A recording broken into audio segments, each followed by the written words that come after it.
Bueno, gente, buenas tardes a todos. La verdad que un gusto que hayan viajado.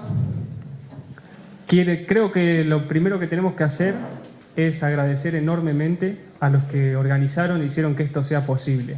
Voy a leer los nombres. Son Alfredo Bolsón, Sebastián Crimella, Gustavo Misele, David Misita, Matías Chevalier, Roberto Tousen, Rafael Vázquez, Gustavo Tousen y Mariano Doris. Para ellos creo que se merecen un gran aplauso.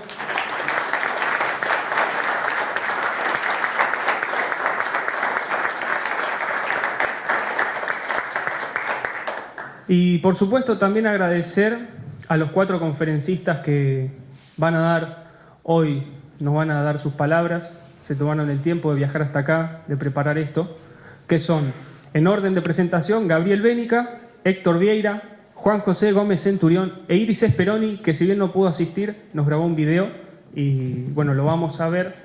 ¿Está preparado, Mariano, no, el video de Iris? Y va a recibir preguntas al final. Y por supuesto, gracias a todos ustedes también por venir. Han venido de Mendoza, han venido de Río Negro, han venido ¿de dónde más? Del Chaco, de Entre Ríos, de Santa Fe, Bariloche. ¿Algún otro lugar que me estoy olvidando? Rosario, a ver quién vino más lejos, quién da más. De Tierra del Fuego. De Entre Ríos. Sí, chicas de Mendoza sé que habían venido. Así que bueno, la verdad que creo que cuando la gente buena se mueve, empiezan a suceder cosas buenas. No se habla de grandes cantidades de gente las que cambian las cosas, sino de un pequeño número, que es el que no se rinde, que no se somete. Y por ahí no podemos hacer todo lo que queremos, pero siempre podemos hacer algo. Y nada nos asegura que vamos a ganar, pero creo que tenemos que estar más que agradecidos de que Dios nos permite dar la pelea. Así que bueno, para todos ustedes también un gran agradecimiento. Y no hay que olvidarse que así como nosotros estamos peleando ahora y no nos rendimos y nos tomamos un tiempo, sacrificamos cosas, tiempo con nuestra familia para estar acá, ya hubo gente antes que nosotros que dio hasta su vida por la patria, que son los militares que pelearon en Malvinas, los que quedaron allá, los que volvieron, que tenemos el honor de tener a uno con nosotros, los militares que pelearon contra la subversión, los militares que murieron peleando contra la subversión y toda la gente que murió a manos de los terroristas, que hoy no están siendo reconocidos, pero como dije anteriormente, un pequeño resto sí los ha reconocido el día de hoy. Han marchado, han convocado la segunda marcha contra la impunidad. Además de Juan José, que tenemos uno de los combatientes de Malvinas, tenemos a un suboficial principal de la Armada Argentina, Tomás Ortiz, que embarcado en el crucero destructor Pi, estuvo en alerta en el Atlántico Sur durante Malvinas. Por favor. Un aplauso para estos dos.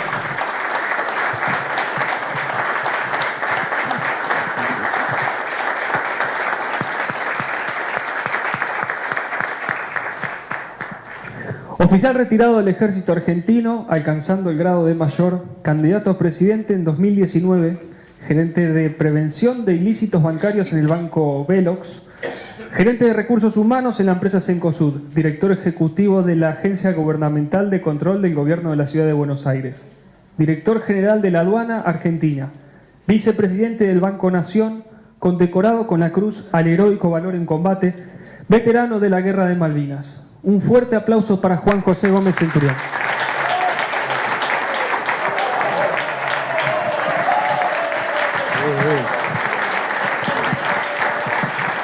Tranquilo, tranquilo que no soy candidato este año, así que tranquilo no. Bueno, primero el placer de estar acá, mi agradecimiento enorme a nuestro querido organizador. ¿Cuánto tiempo planeamos este evento? Y empezamos en octubre. Y, se fue postergando. y fue postergando, y problemas, y pandemias, y virus, y no sé qué historia. Bueno, pero acá estamos, así que gracias por recibirnos. Un placer estar acá. Bueno, vamos a largar con algo que para mí no es menor, porque, a ver, yo ya a esta altura de mi vida no creo demasiado en lo que piensan las personas, sino en lo que las personas hacen. Lo que define a las personas no es el esquema conceptual, ni el esquema ideológico, ni las buenas ideas, sino la conducta de las personas, ¿no? Y dentro del modelo de las conductas están los frutos. Bueno, y los frutos se empiezan a dar, y hay que ser paciente para el fruto. Siempre decimos que el que planta un árbol lo hace con un criterio enorme de generosidad, y no lo hace ni para disfrutar de su sombra, ni para disfrutar de sus frutos, ni para disfrutar de la leña que va a dar ese árbol. Lo hace porque sabe que alguien detrás va a disfrutar de eso, va a disfrutar de esa sombra, que el que planta un arbolito de 1,5 metros sabe que nunca lo va a disfrutar. Y sí, yo creo que la tarea nuestra es plantar árboles, ¿no? Ese acto de generosidad enorme que es plantar el árbol, esperando que en algún momento dado alguien disfrute los frutos. Pero a veces la vida nos sorprende y los frutos aparecen. Hoy un grupo de jóvenes, de los cuales tenemos muchos acá, con una fundación que arrancaron a pulmón, con un proyecto de jóvenes de 20 años hace un tiempo, hoy le cambiaron el nombre a la estación de subte del asesino pedófilo Walsh, y le pusieron el nombre de Víctimas del Terrorismo, en una acción que vienen realizando todos los años los 1 de julio. Obviamente, aplausos, sí, aplausos.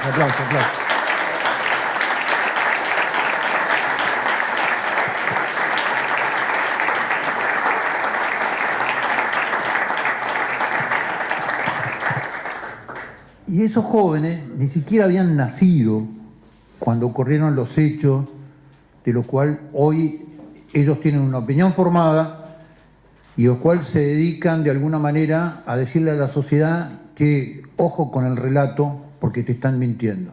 Obviamente cancelados en los medios, cancelados por las políticas oficiales del gobierno de la Ciudad de Buenos Aires, que a los 2 minutos ya habían por supuesto sacado el cartel cambiado, cancelados obviamente por todos los dueños del relato, de los medios de comunicación, cancelados también por las derechitas cobardes que se creen que son y que tienen el patrimonio de las víctimas. Bueno, salen a la calle, organizan, nos llevan a los viejos, ¿no? Que hemos sido protagonistas y hemos sido testigos de eso. Ellos hoy nos llevan y nos dicen: nosotros somos capaces de generar estas acciones. Así que, como ven, los frutos aparecen, y aparecen cuando uno siembra con generosidad, los frutos siempre van a ser muy generosos. Así que una gran alegría nos dieron los jóvenes en el día de hoy. No es la primera, ya vienen cortando la bandera LGTB en el obelisco, vienen haciendo algunas travesuras, como lo hacen los jóvenes, ¿no? Que un día te despiertan y te dicen a las 7 de la mañana: che, te van a llamar los medios porque anoche cortamos la bandera. Obviamente ellos hoy cambiaron la estación de subte, y ya Página 12, C5N dicen que fui yo, digamos, ¿no? Pero bueno, esto siempre pasa. Bueno, siempre las culpas son mías. Y para mí es una gran alegría que así sea. Y bueno, y hoy escuchar la calidad de las exposiciones que hoy nos ofrecieron cada una de las personas que estuvo hablando. Realmente es un placer que un grupo de gente sea capaz de juntarse y escuchar esa calidad de exposiciones. Obviamente también tengo que decir que por las brutalidades que dice el Tano Bénica de la Agenda 2030, nos cancelaron en la política, nos cancelan los juzgados electorales, nos cancelan los medios de comunicación, nos cancelan los periodistas. Tenemos un nivel de cancelación absoluta, con la alegría de saber que eso es así. Bueno, y la pelea, como recién dice Román, se da cuando se tiene que dar. Y se da como fruto del amor que uno siente por determinadas cosas, ¿no? Así que, bueno, excelente todas las exposiciones que escuchamos. La del doctor también fue extraordinaria. Tengo que pedirle más información sobre un tema que a mí me interesa muchísimo en la provincia de Buenos Aires, que es el tema del delito organizado, que una de las vertientes es el abigeato, ¿no? Que genera todo ese hueco negro de cosas negras de la Argentina que vive en negro, ¿no? De la cual detrás se esconde el narcotráfico, el delito complejo, la trata de personas, el tráfico de armas, en fin, una cantidad de cosas. Una alegría tenerla a Iris, lástima que no pudo venir. Iris es uno de los pocos economistas argentinos que hace economía política, no econometría. Iris entiende que la economía es un fenómeno que tiene que ver con la naturaleza política del ser humano y con la interacción del ser humano todos los días en las cosas que se hace. No en el proceso intimista de la economía de vivir analizando el M1, el M2, el M3, la tasa de interés, ¿no? Como estamos acostumbrados a escuchar a los economistas del sistema que permanentemente nos duermen con el fenómeno econométrico y no pueden explicarnos cuál es el fenómeno político de la economía. Entonces yo la sigo a Iris sistemáticamente, muchas veces les pido análisis de un montón de temas. Iris tiene un análisis del fenómeno de la previsión social en la Argentina, que todo el mundo dice el sistema previsional en la Argentina está quebrado, tundido, es irrescatable. Cuando Iris te hace los números del fenómeno del ANSES y del fenómeno previsional en la Argentina, lo que te demuestra es que es absolutamente rescatable con determinadas medidas de gobierno que son de índice político, no económico. Iris tiene un diagnóstico que es el que nos acaba de hacer en una brevedad típica de ella, además, con una capacidad de síntesis enorme, que el problema de la Argentina no es económico. Que la Argentina, desde el punto de vista económico, es una calecita que es involcable. Que el problema de la Argentina es el enfoque político de nuestra clase dirigente, que ella la llama con un modelo muy, muy propio de ella y muy descriptivo, que es que la Argentina está intervenida. Está intervenida por gerentes. Entonces el problema de la Argentina es que tenemos gerentes y no tenemos una conducción política, y Argentina, y aparte Iris lo describe muy bien, esos 100 años de convulsión interna de la Argentina, ¿no? Ella lo sintetiza de la guerra de Paraguay a la guerra de Malvinas, donde Argentina tenía un proyecto de país, con sus problemas internos, inclusive confrontaciones internas, con confrontaciones civiles en la Argentina, el proyecto de país se mantuvo. Y en procesos en que la Argentina tenía un alto grado de déficit institucional por golpe de Estado, por recurrencia de un fenómeno de fracaso sistemático de la política, Argentina crecía al 5%. Entonces, Iris dice, y yo ahí me voy a permitir una licencia, esto terminó cuando se perdió la guerra de Malvinas. Y yo ahí traigo una reflexión. No es una crítica a Iris, es una reflexión. El fenómeno de la guerra en la historia de la humanidad no tiene que ver con el resultado de la guerra. El fin de la guerra es la posguerra, no la guerra. La guerra entregada en manos de los militares, el problema de la guerra es la guerra.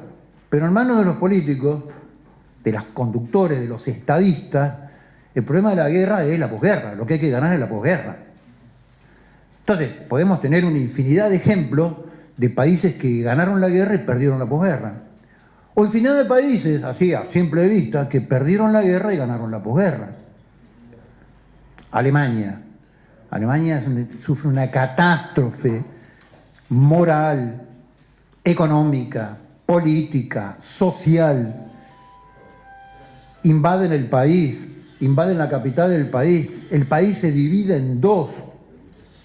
Y a los pocos años se vuelve a unir y es el país motor de la economía europea, digamos, ¿no?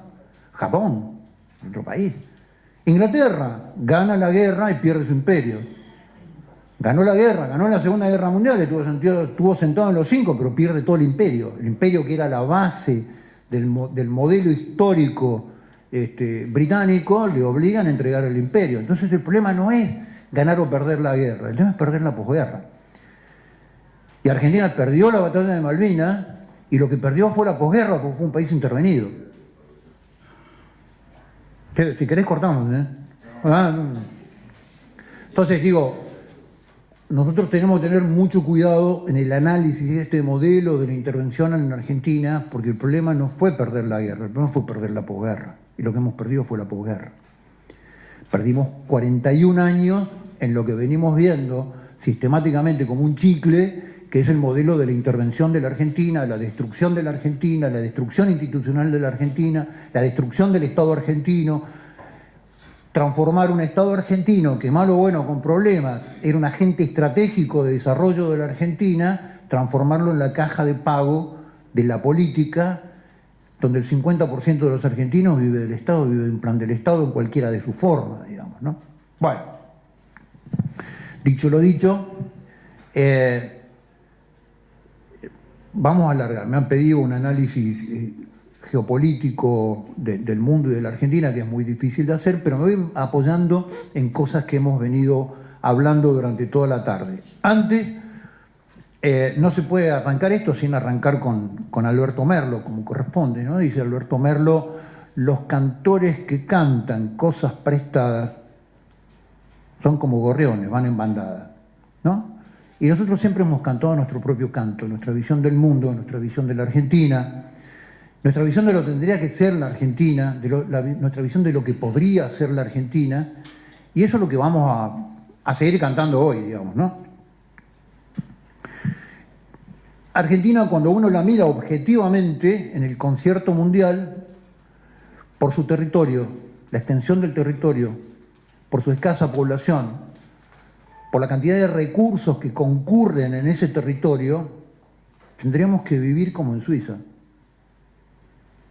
No podríamos vivir de otra forma, digamos. Hoy en día nosotros estamos viendo el proceso de sustitución de importaciones más importante que va a sufrir la Argentina en los últimos 70 años, que es, después de 10 años, la política decidió hacer el gasoducto de Vaca Muerta, que es uno de los lugares productores de gas más importantes del mundo, de acá hasta el 2050.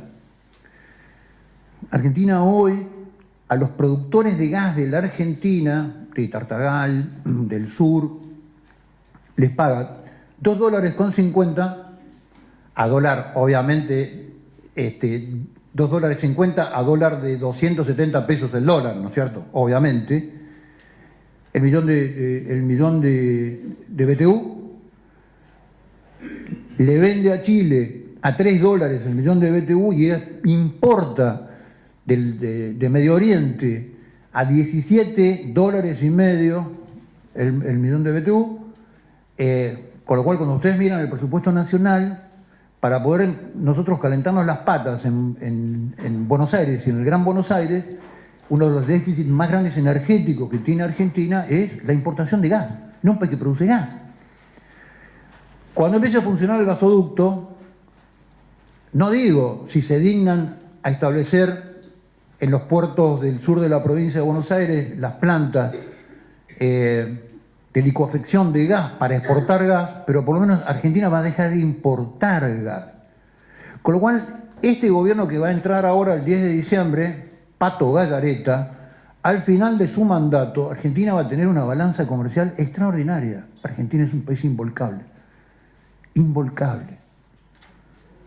Entonces digo, en este escenario, más el escenario que describió Iris, que yo lo suscribo, el mundo necesita, requiere, quiere comprar, va a consumir los productos que nosotros produjimos. En este contexto, el mundo de hoy es muy confuso, porque obviamente es más confuso todavía si leemos los diarios o escuchamos las radios, en las radios de mayor emisora, donde los periodistas lo que hacen es bajada de línea sistemáticamente de este mundo que empezó a describir Bénica con mucha precisión, y geopolíticamente eso genera mucha confusión. Entonces, en la década del 90, con la doctrina Fukuyama, que se habían acabado los conflictos en el mundo, que el mundo llegaba la historia del mundo se detenía porque había llegado a una nueva instancia del mundo donde se acababan los conflictos, se acababan las guerras, que el mundo del comercio y el mundo de las finanzas y el mundo de los negocios iba a alinear los países de todo el mundo en una filosofía de naturaleza global, con lo cual se acababan las disputas entre los países. Entonces había una ciencia, bueno, no es una ciencia, pero es una disciplina científica, por lo menos con un método propio, que era la geopolítica, que estudiaba el fenómeno de la proyección de los estados nacionales como actores geopolíticos de sus intereses a lo largo del mundo, cayó en cancelación. Dijeron, esta ciencia no sirve más para nada. Entonces era ridículo en la década del 90 hablar de geopolítica, pues ya se terminó la geopolítica del mundo, porque se acabaron los conflictos en el mundo. Se acabaron la proyección de los intereses, porque los intereses se van a alinear detrás del mundo de la finanza, detrás del mundo de la economía, y en una economía globalizada que va a dividir de alguna manera su sistema productivo, donde los países iban a confluir, típico modelo positivista, ¿no? Desde Augusto Comte, el modelo de progreso sistemático. La humanidad iba a llegar a tal instancia de progreso y de desarrollo mediante la economía y las finanzas que iba a ser el fin del conflicto. Bueno, le voy a dar una mala noticia, esto no caminó, digamos. No caminó por una naturaleza propia del ser humano, de las conformaciones nacionales, de lo que significa la identificación de la historia, de las tradiciones, de la cultura, de la fe, de los idearios, que divide al mundo en naciones, que son proyectos propios, autónomos, que han construido un Estado detrás de ese proyecto de nación para que las defienda.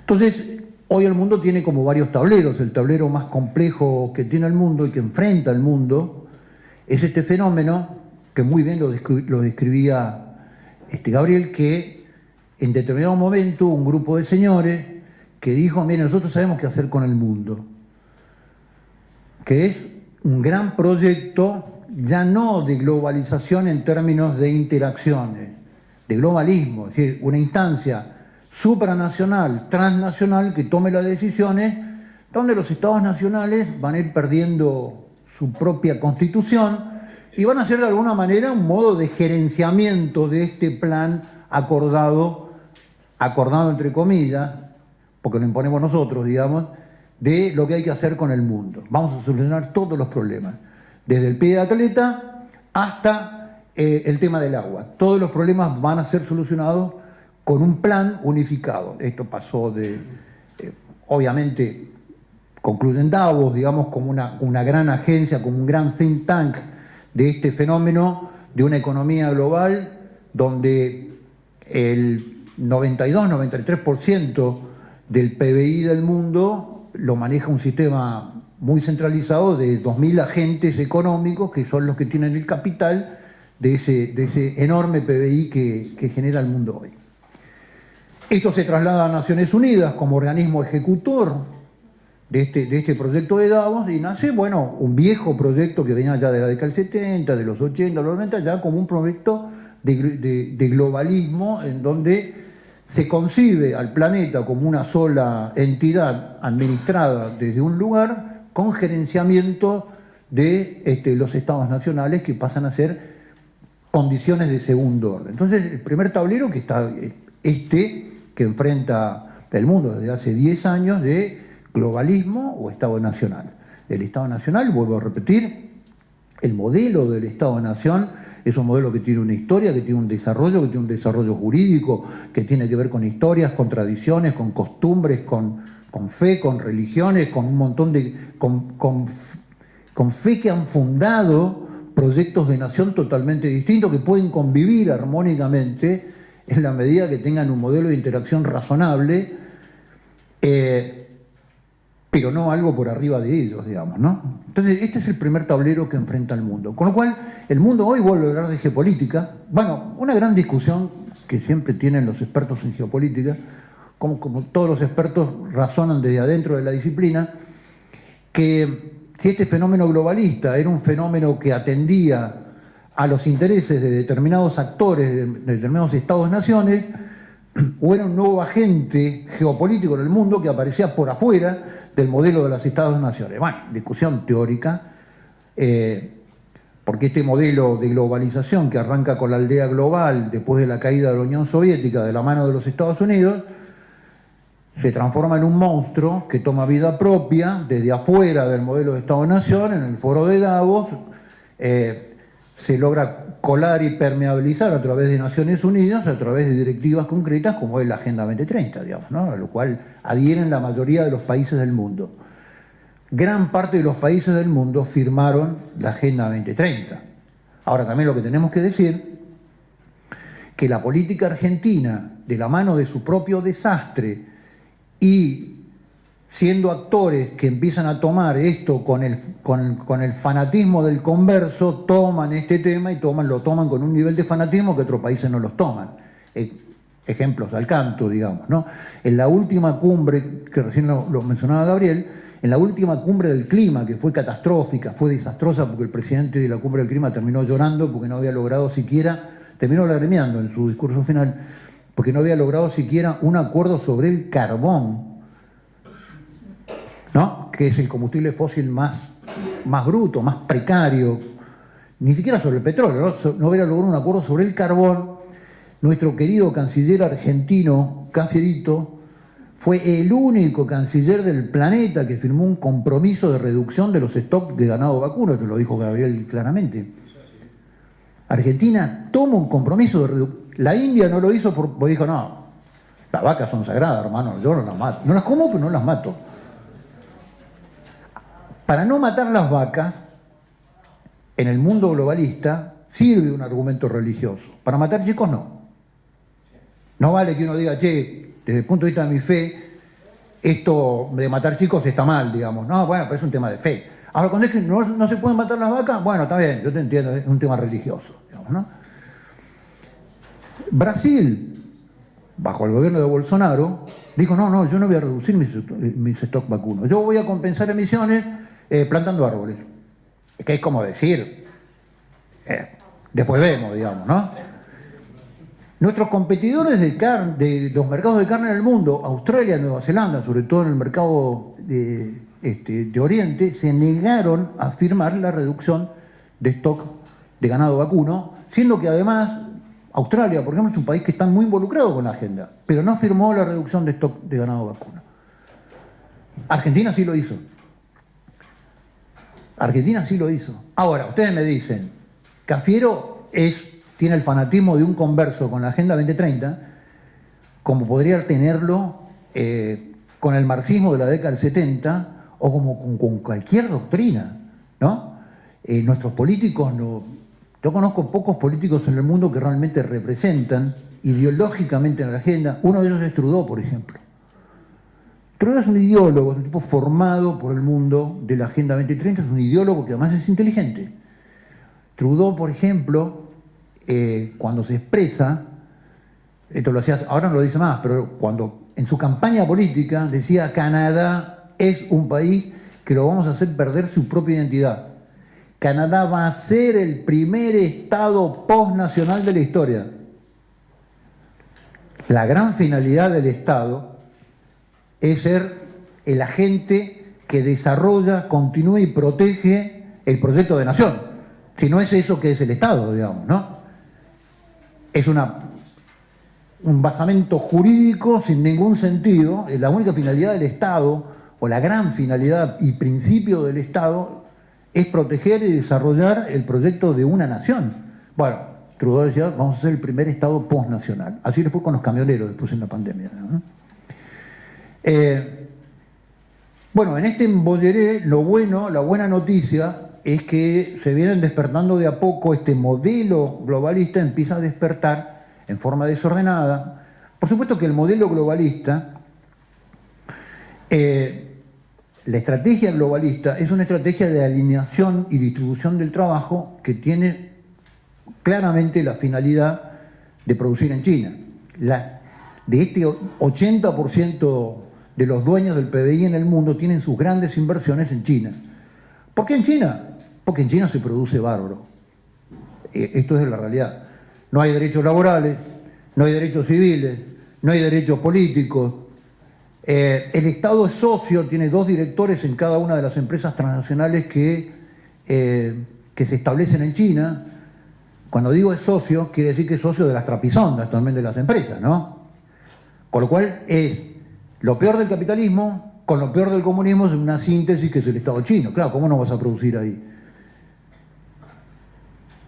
No hay análisis de lavado de dinero, no hay análisis de transacciones financieras, el Estado es socio tuyo, sos parte de los tipos que hacen las leyes.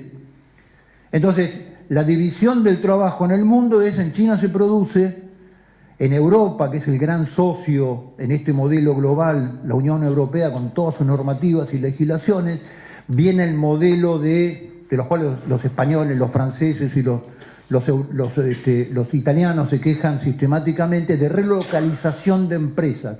Las empresas europeas se relocalizaron para producir en China más barato. ¿De qué vive Europa? ¿Cuál es el fenómeno de la prosperidad europea? Bueno, el fenómeno de la prosperidad europea es que Europa produce servicios financieros, servicios tecnológicos, investigación tecnológica, patentes de lo que se produce en China. Esta es la visión del trabajo. Residencia de Los Ángeles es un hogar para adultos mayores habilitado en la ciudad de Buenos Aires, cuyo objetivo es la atención y cuidado de pacientes de la tercera edad. Más de 30 años de experiencia nos respaldan. Trabajamos con dedicación para cuidar a nuestros abuelos y así ofrecerles la felicidad y comodidad que ellos merecen. Estamos en el barrio Villarreal, pasaje Francisco Bauzá 2372, casi esquina Tinogasta.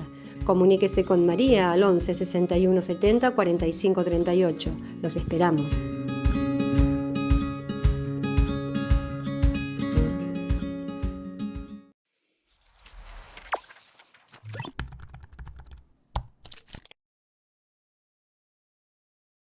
Decir siempre la verdad primero tiene un precio. Pero todos los días, en cada programa, en cada reportaje, en cada esclarecimiento, descubrimos que decir la verdad vale la pena. Decir siempre la verdad tiene un precio. Pero cada vez que recibimos tu apoyo, entendemos que seguir luchando vale la pena. Dependemos de tu ayuda. TLB1. Toda la verdad primero.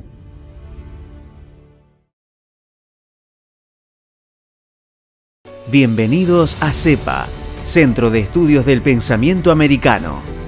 Nuevo sitio web de cursos de formación en política, filosofía, historia, literatura, geopolítica, religión, psicología y más. Cursos de formación que reflejan el verdadero pensamiento americano. Lo invitamos a elegir el curso de su agrado ingresando en www.cepa.la.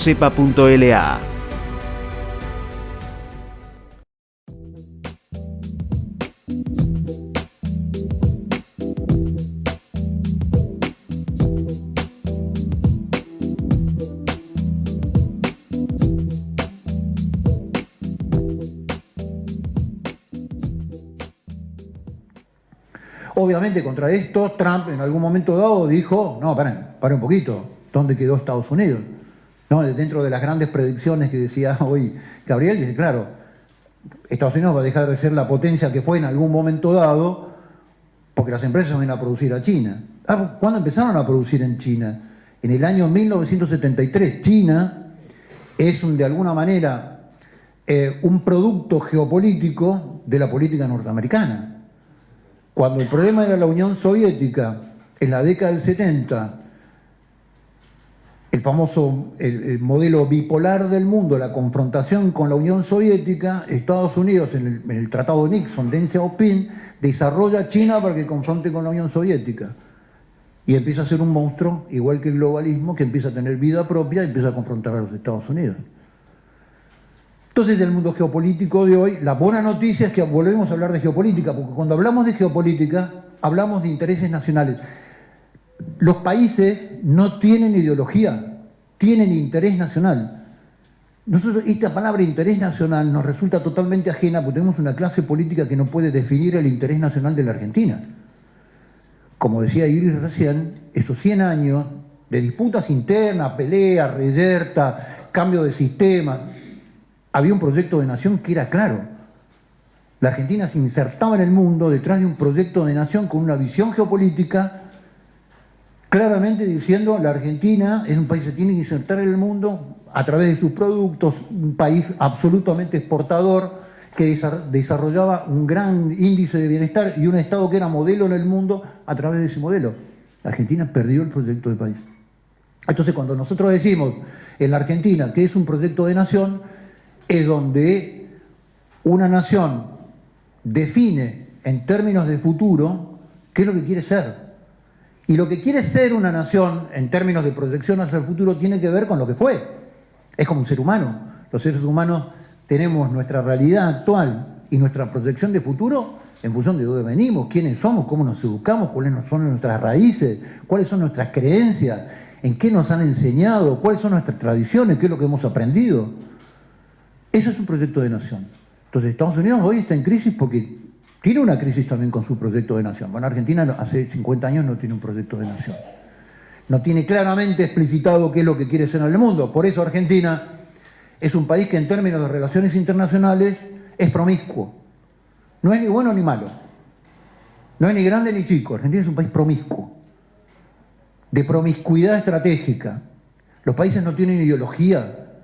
Los países tienen proyectos de nación y de acuerdo a eso tienen alianzas en el mundo. No tienen relaciones carnales. Las relaciones carnales son promiscuas. Son burdas.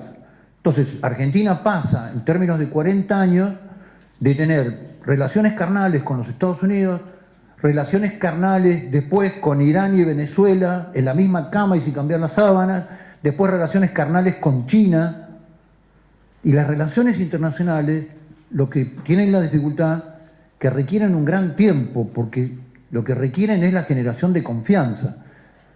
La gran ventaja que tenemos hoy los argentinos en relación a los devaneos de nuestras clases políticas es que gracias a Dios Argentina se transformó en un país no confiable. Entonces ni los chinos nos creen que le vamos a dar el puerto de Ushuaia. Viene un gobierno, cambia el otro gobierno. Entonces, en este mare magnum geopolítico que vive el mundo de hoy, donde los países se despiertan, donde las naciones se despiertan bien o mal, por la puerta, por la ventana, a través de sus estados, lo vemos en la guerra de Ucrania, un proceso, la guerra de Ucrania tiene una lógica de un continente que se llama Euroasia. La división de Europa de Asia es una división cultural, es una división... Europa no termina en los montes Urales. Rusia ha sido históricamente un país europeo, con cultura europea, con creencias europeas, con una matriz cultural absolutamente identificada, que está ahí como país de transición entre Europa y Asia, digamos, ¿no? Entonces, lo que hoy la discusión que vemos en el conflicto de Ucrania, evidentemente no es Ucrania, es Rusia con un modelo de conducción a través de Putin, que está tratando de establecer otro modelo de relación con Europa. Y Europa, la Unión Europea, que armó una fenomenal estructura política, social, jurídica, financiera, económica, sin fuerzas militares. ¿Por qué? Porque iba a haber más conflictos. Bueno, pero está la OTAN. Sí, pero la OTAN es de Estados Unidos. Y los misiles son de Estados Unidos. Y la botonera está en Estados Unidos. Y el empleo de fuerza está en Estados Unidos. Y los aviones que usan se lo compran en Estados Unidos. Trump se quejaba ya hace más de 7 años que países como Alemania, que tenían un compromiso del 2% de su PBI, invertirlo en la OTAN, estaban invirtiendo 0,5%. Trump no se preocupaba por la inversión en el modelo de seguridad de la OTAN. Lo que estaba diciendo, no me están comprando armamento. La primera industria de los Estados Unidos es la industria de la defensa. La primera industria exportadora, además, es la industria de defensa. Entonces, la confrontación de Putin a través del gas, del petróleo, hacia Europa, subiéndole los costos a Europa, yo no sé si a los Estados Unidos los pone muy tensos. Inmediatamente al otro día de la invasión de Ucrania, lo que primero que hizo Alemania fue hacer un contrato con los Estados Unidos para la compra de aviones, de tanques, y subió el presupuesto de 0,6 a 1,7. Eso se compra en Estados Unidos. Eso alimenta la industria de defensa de los Estados Unidos, por un lado. Por otro lado, digamos, de este modelo de actores cruzados, obviamente tenemos la confrontación a nivel global, China, los Estados Unidos, que empieza en un conflicto comercial, que después se traslada a un conflicto tecnológico, que ahora se empieza a poner picante con un problema de naturaleza geográfico, como es Taiwán. Ahora, en mi opinión, acá tenemos actores cruzados. China tiene más alineación con Europa en un modelo de integración productivo de naturaleza económico que lo que lo tiene con Rusia, que es su gran rival en la temática de tener el monopolio de Asia. Y Estados Unidos, que parece aliado de Europa, no parece tan aliado. Sí, le manda algunos aviones a Ucrania y hace toda la gestualidad del apoyo y qué sé yo, pero no está tan Biden hizo, a los primeros meses de la guerra, se puede hacer campaña a Polonia, hacía campaña política en Polonia, digamos. Estados Unidos volvió a retomar un rol estratégico en el mundo como Estado-nación, como cabeza de la OTAN, gracias a Putin, no gracias a Biden, digamos. Entonces digo, en todo este modelo de confrontación de posibles conflictos, que yo creo que siempre van a ser conflictos de uso militar limitado, como quedó comprobado en la guerra de Ucrania.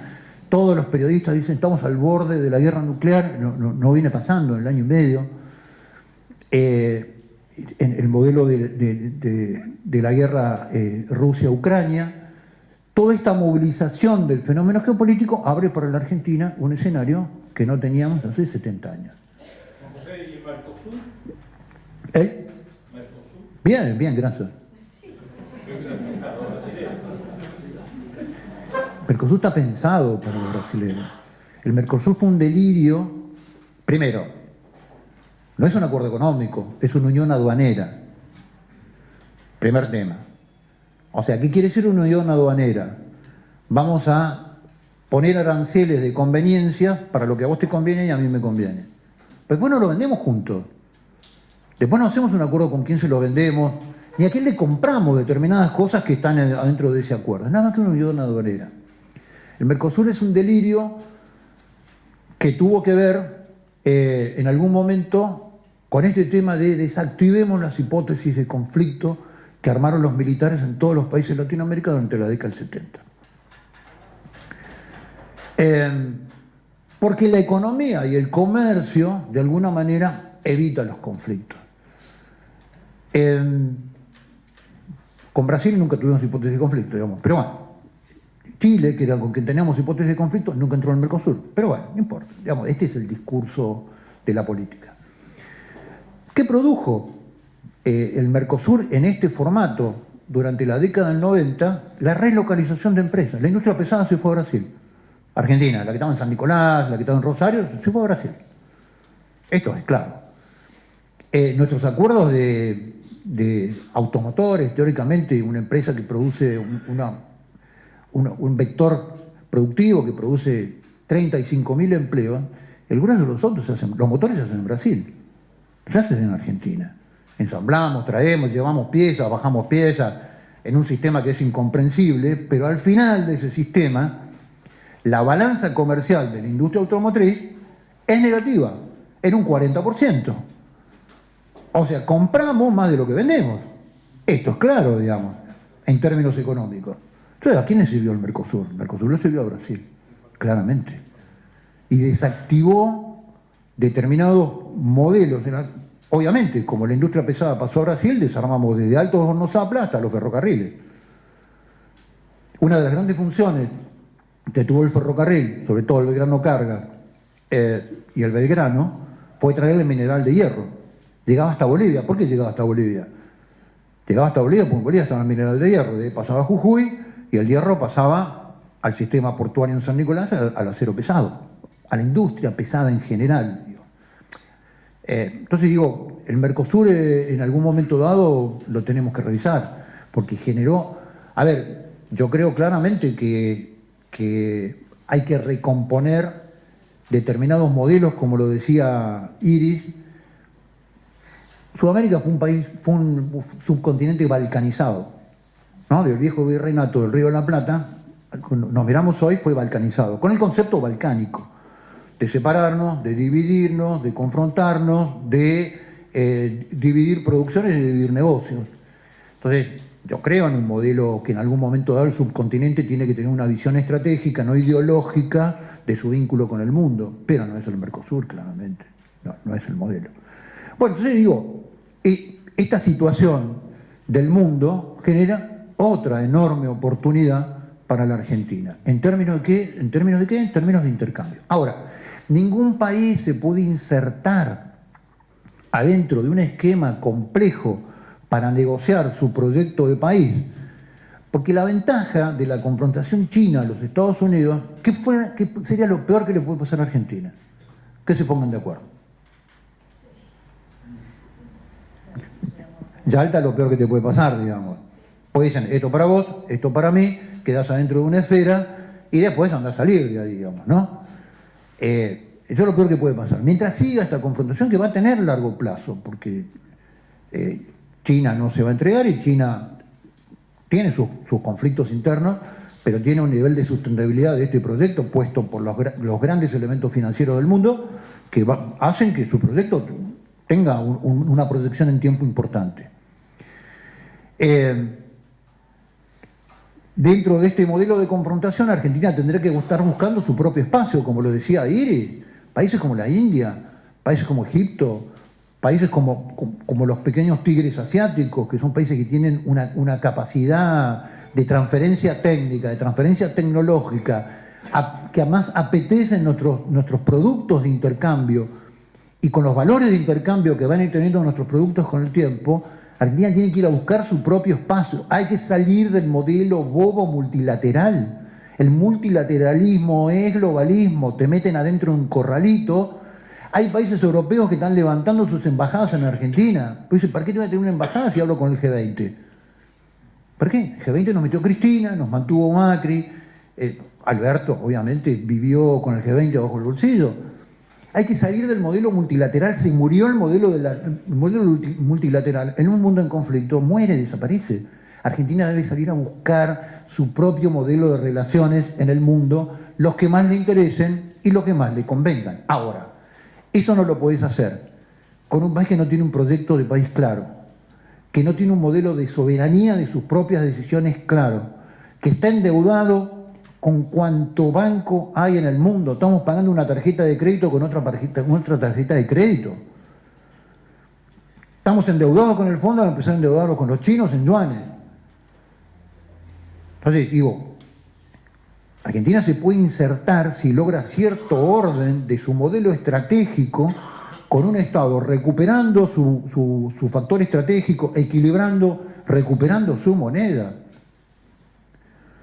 Recuperando su moneda. Si Argentina se enclaustra adentro de una moneda dura, inflexible, un país que es exportador jamás puede hacer una cosa así. Las consecuencias las hemos visto con la convertibilidad. 25% de desocupación, 20% del país en la pobreza, el sistema productivo devastado. Pueden jugar con una moneda dura los países que no son productores ni exportadores, que exportan servicios o exportan servicios financieros, pero no un modelo productivo. Es pegarse un tiro en el pie. Recuperar su moneda. Obviamente para eso Argentina tiene que hacer una serie de deberes que no son tan difíciles de hacer. Vuelvo a repetir, porque se abre un modelo de sustitución natural de importaciones, que es el propio gas, del fenomenal costo que venimos, que además tiene un buche de negocios adentro fenomenal, que es la importación de gas, que le da la oportunidad a la Argentina de realmente establecer sus números, generar un modelo productivo. Yo comparto la secuencia de Iris. El problema hoy de la Argentina, el problema más grave que tiene es el problema social. El problema social por la falta de empleo. El concepto, volvamos a la Agenda 2030 de Gabriel, que tanto le gusta y que tanto me hizo clausurar por eso. Cuando la Agenda 2030 dice la solución a la pobreza extrema yo la tengo. Y van a la letra chica y dice, la solución para la pobreza extrema, ¿cuál es? El salario universal. ¿Saben qué es el salario universal? Los planes. No lo inventó Cristina los planes, ni tampoco Lelita Carrió.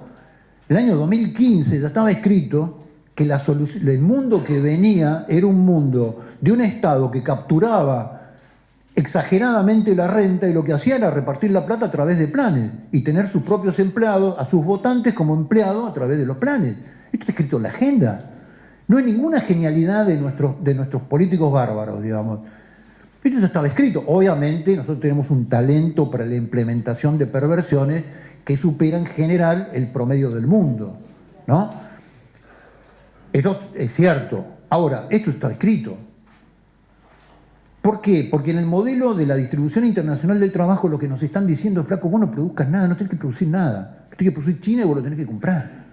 Se acabó la historia. Vos lo que tenés que hacer es grano, trigo, algún commodity, el litio cuando lo necesito, y con eso capturar esa renta, dejar de tener hijos primero, porque tener hijos es un lujo que nosotros no te podemos pagar, achicar la población, terminemos con esto que un jubilado vive hasta los 80 años porque es impagable, y viví con eso, hermano, ya está, ese es tu futuro. Este es el modelo de la distribución internacional del trabajo. Entonces, lo que necesita la Argentina es totalmente lo opuesto, es un modelo productivo con una capacidad enorme de desarrollar un modelo productivo si solucionamos el tema impositivo, algún retoque a la ley laboral que encorseta la captación de empleo por el tema del despido, el conflicto del despido.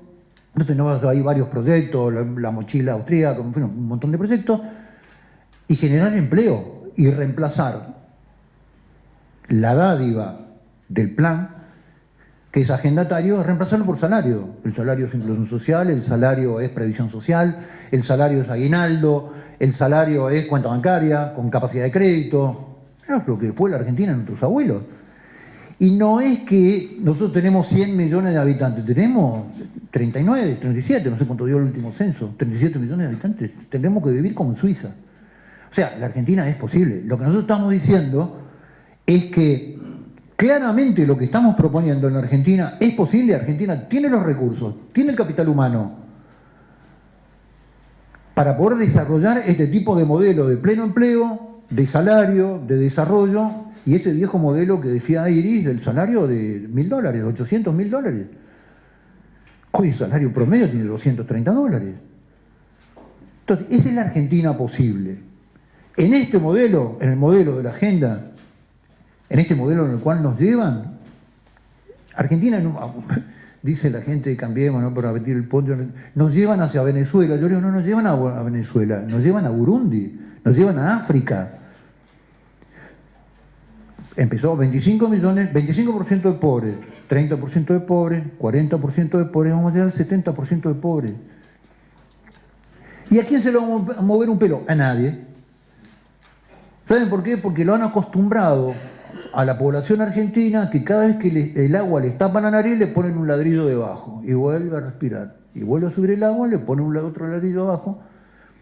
Vicente Massot inventó un término que es tremendamente cruel, pero tremendamente realista. Dice, la política argentina inventó un modelo único en el mundo, que es el modelo de subdesarrollo sustentable. Porque en sí mismo el subdesarrollo genera conflictos y genera tensiones que son muy difíciles de contener. Y en algún momento esos conflictos y esas tensiones hacen que la cosa explote. Esto no explota, ni va a explotar. Entonces lo que digo es, Argentina tiene otro futuro posible. El mundo nos está mostrando en este modelo de conflicto que se viene y que va a durar en forma sostenida, porque yo no veo un acuerdo posible. Porque el acuerdo de Yalta, en definitiva, más allá de todos los análisis que podamos hacer, en el fondo era el acuerdo de dos países vecinos. Yo siempre invito a que geopolíticamente nosotros miremos el mundo al revés. Rusia y Estados Unidos son vecinos. La distancia entre las dos costas es de 20 kilómetros, en el estrecho de Bering. El estado de Alaska de los Estados Unidos era territorio ruso. La corona rusa le vende, ¿saben por cuánto? $100. No, fueron 7 millones de dólares. Pero te estoy hablando de 1860 y pico que fue el acuerdo. Son dos países vecinos, con una enorme inmigración rusa también en los Estados Unidos, aquí hay una vertiente rusa adentro, son mucho más fáciles de entenderse que los americanos con los chinos. ¿No? El chino, yo dudo que llegue a un acuerdo con nadie en el mundo porque son chinos, porque hablan chino, hablan mandarín, odian profundamente a todo lo que ellos ven blanco, que es desde el color té con leche para allá, todos somos blancos, y nos odian profundamente, ¿saben por qué? Históricamente, por las dos guerras del opio. Gran Bretaña desarrolla en el siglo XIX 2 guerras del opio de intoxicación detrás del negocio de la heroína, bueno, de la heroína transformada en opio, y los chinos guardan el recuerdo de más de 4 generaciones contaminadas hasta el grado de la estupidez por el fenómeno del opio que se producía en Afganistán y lo exportaba a China las 2 grandes compañías británicas comerciales de la compañía de la India, lo exportaban a China. Entonces, hoy China, cuando vos hablás con los chinos, todavía guardan el resentimiento de aquel viejo fenómeno de la guerra del opio. Entonces es muy difícil, yo veo muy difícil que los chinos lleguen a un acuerdo con los americanos, ni siquiera comercial. Entonces, detrás de la discusión del 5G hay una disputa de naturaleza cultural de los chinos, de una reivindicación histórica de los chinos a través de lo que fue el pasaje de las potencias europeas, fundamentalmente de Gran Bretaña, durante el siglo XIX y la primera mitad del siglo XX. Y para cerrar este fenómeno del globalismo, digamos, hay veces que me parece que se reduce el globalismo a una visión de naturaleza económica, financiera. No es solamente un negocio. Yo creo que es una visión del mundo y es una visión fundamentalmente del hombre, del ser humano. ¿Por qué? Porque si no, no se explicaría semejante nivel de inversión en empresas que ya tienen un altísimo nivel de rentabilidad, en tipos que no pueden contar los ceros de sus cuentas para empujar este fenómeno, digamos. Entonces yo creo que hay un fenómeno de naturaleza pseudo-religioso que tiene una elaboración filosófica detrás del fenómeno globalista, que es claramente el transhumanismo. El transhumanismo es una nueva religión laica, que ya la enunciaba Augusto Comte, ¿no? Al final del siglo XIX, el progreso sistemático de la humanidad. Después vino Nietzsche, en algún momento ese progreso tiene que llegar al superhombre, y bueno, el transhumanismo es eso, es la visión del superhombre, ¿no? Es la visión de la inversión en nanotecnología, en biotecnología, del hombre intervenido a través de la última etapa de evolución del hombre para transformarlo en superhombre, es el hombre que se interviene tecnológicamente para superar sus limitaciones humanas. El hombre no es mejor porque es hombre. Si fuera intervenido sería mucho mejor. Bueno, cuando ustedes quieran leer un resumen espantoso, pero realmente muy bien escrito, Harari es el autor de Homo Deus, lo explica con muchísima claridad. Y explica que claramente es una nueva religión laica. Creen en el modelo de la inmortalidad en la Tierra. Es el paraíso en la Tierra. Una persona intervenida biogenéticamente a través de nanotecnología, a través de inteligencia artificial, que por ejemplo va a mejorar su inteligencia, su aspecto, puede elegir el color de ojos. Intervenido, ¿no? ¿Por qué necesita un avión? Si hacemos una intervención biogenética con un ave, podemos tener alas o branquias para ocupar el espacio marino. También puede vencer las enfermedades. También puede vencer a la muerte en un momento dado. Ahora, claro, si vencemos a la muerte, va a haber muchos tipos que vivan eternamente. ¿Qué hacemos con lo que nacen? Bueno, acá empieza el problema. Y Harari lo describe en sus últimos capítulos con mucha crueldad, pero con una capacidad didáctica infernal. Dice, claro, este problema del progreso, de la última etapa de la evolución humana, para que el ser humano evolucione hay que terminar con el ser humano. Para que la humanidad evolucione hay que terminar con el ser humano tal cual como lo conocemos nosotros, tal cual como lo hizo Dios, digamos, ¿no? Entonces nosotros tenemos que empezar a ser dioses porque Dios se equivocó, porque la humanidad produjo muertes, produjo guerras, produjo un montón de cosas que este nuevo modelo de humanidad va a superar. Ahora, claro, el problema es que la intervención biogenética y la nanotecnología y la inteligencia artificial son muy caros. Con lo cual va a haber muy poca gente que pueda acceder a ese nuevo modelo de humanidad. Entonces va a haber como dos humanidades claramente definidas, los hombres Dios y nosotros, los hombres monos, digamos, los que no fuimos genéticamente intervenidos, ni tenemos la plata para hacerlo, digamos, que no vamos a poder correr cada vez más, que nos vamos a poner viejos, que sabemos que nos vamos a morir y tratamos de elaborar a lo largo de nuestra vida una buena muerte. Bueno, esos monos, ¿qué hacemos con esos monos? Bueno, algunos para los trabajos primarios y qué sé yo, pero es imprescindible que esta nueva especie de nuevos monos por lo pronto deje de reproducirse, por el amor de Dios. Entonces, toda la política antinatal que tiene toda esta filosofía no es gratuita, no es solamente un tema de naturaleza económico, no es una división del trabajo. Tiene una filosofía detrás que es transformada prácticamente en pseudo religión. Hoy nosotros lo podemos ver como fantasciencia, como ustedes leen Harari es fantasciencia, pero cuando empiezan a ver el adelanto en determinados modelos de intervención del hombre en materia biogenética, cuando empiezan a investigar un poco, Miklo Lucas tiene libros que lo describen con mucha precisión, uno de los para mí intelectuales que más se ha dedicado a estudiar este tema. Cuando Gabriel Bénica decía no al consumo de carne, claro, la producción ganadera es decir, dejen de comer carne vacuna, carne de cerdo, porque el nuevo modelo es la carne cultivada. No sé si leyeron algo de la carne cultivada. Bueno, es...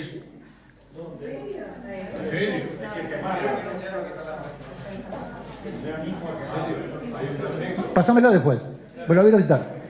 ¿Qué es la carne cultivada para los que no tienen visto ese tema? Explicado en forma muy criolla, muy sencilla. Saco del animal determinadas células, las coloco en un lugar apto para que se desarrollen, a partir de ahí se desarrollan y generan un enorme bife de chorizo, sin hueso. Bife de chorizo, digamos, genero carne que no es de un animal, o sea, que nació de un animal, la célula nació de un animal, pero que no es un animal. No caminó nunca, no comió nunca, nunca hizo ningún proceso natural para generar la carne que nosotros vamos a comer dentro de un rato en un costillar. Bueno, pero un poquito que todavía tengo que terminar. Esperá. Entonces, la gran reflexión cuando los veganos, que yo los respeto, ojalá menos gente coma carne para yo poder comer más carne, los vegetarianos empujan el no consumo de carne y el consumo de vegetales, empujan esto un día me lo contó Iris, lo escribió Iris en algún lugar. Están empujando el producto vegetal. De los vegetales de consumo, el 98% de las semillas tienen patente. ¿De quién son las patentes? Y de la carne cultivada que vamos a comer, es carne patentada. Vamos a pagar patente. La vaca no tiene patente. El cerdo no tiene patente. El pollo no tiene patente. Entonces, detrás de eso, de ese modelo nuevo de consumo en bien de nuestro organismo, lo que hay es un fenomenal negocio de patente. Bueno, podríamos hablar toda la noche, entonces no quiero extenderme más, quiero ver si hay algún tema, que les interese, o creo que ahora, que viene Román, bueno, listo. Bueno, a ver, Argentina tiene todas las posibilidades de generar un modelo de desarrollo en un mundo que cada vez le da mayor cantidad de oportunidades. El único problema que tenemos es la política.